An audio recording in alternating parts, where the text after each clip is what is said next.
Hello everybody, I hope you're all doing fine and I hope your isolations haven't been too boring.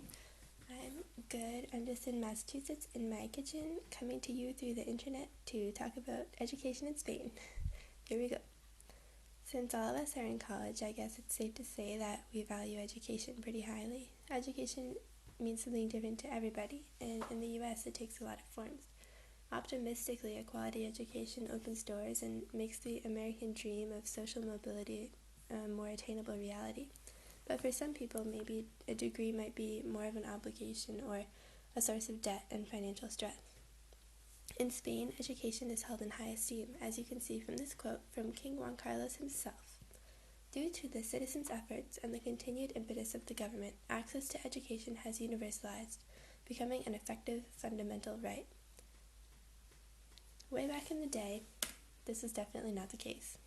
During the first of the three Carlist Wars, the first educational regulations were established by the Liberal government, which was technically ruled by Queen Isabel II, but in effect ruled by her mother and the wife of the dead king, because Isabel II herself was an actual baby. While her mother, Maria Cristina, had influence, though, universities became under the control of the state, and the curriculums were revamped. The law of primary instruction defined what would be taught in a primary education, namely, reading, writing, grammar, math, and sacred history, which basically is just religion. When Isabella grew up in 1851, she agreed to make a stronger alliance between the church and schools. I think that Maria Cristina was probably dead at this point because that was not what she was about. The schools were subject to church oversight now and could be evaluated at any time. It did not matter if they were public or private. But there was one period around 1868 when the growing middle and lower classes rebelled, and this changed. But eventually, everything became back under the control of the church again. The 1900 census showed that as much as 30 to 70% of the inhabitants of regional capital cities in Spain were illiterate.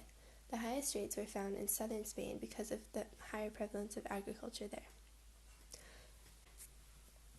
School became compulsory for all in 1901, but since poor regions, where the education was really lacking, didn't have the means to send everybody to school, and there was no government funding provided, this was only really a fact on paper. By 1931, the Spanish Republic's liberal government was in place, and the teaching missions were established. These missions brought traveling schools to areas of rural Spain, complete with books, music, movies, and mobile classrooms. The idea was to bring culture to people who had no opportunity to experience it otherwise.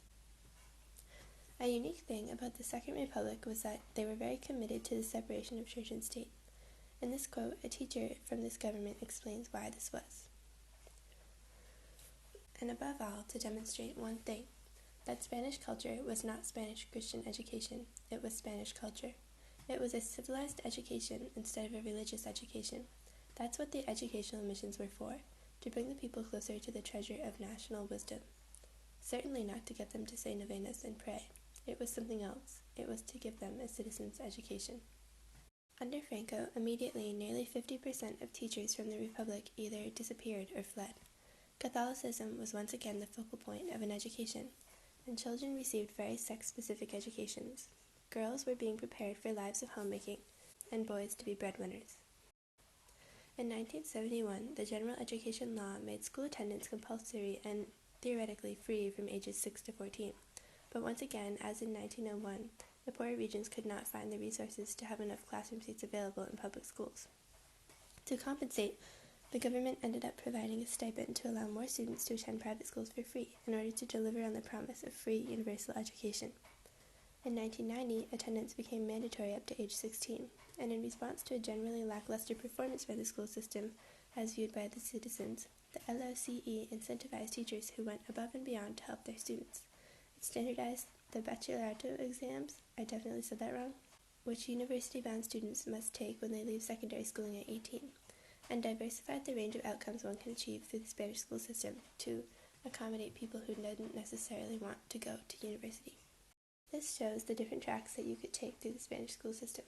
Public or private, primary and secondary schooling are obligatory until 16, when you can choose to attend either a vocational program and begin working, or to continue in school until you're taking your university entrance exams at 18. Before entering your chosen field after obtaining your degree, you must pass a sort of competency test. the Oposiciones, which you can take however many times you need to pass. It definitely seems to be true that education opens doors for Spanish students, especially in today's awful job market, and enrollment continues to increase. The attitude towards education in Spain is as positive as ever. And that is all I have. I hope that you are all well, and here are some discussion questions. See ya!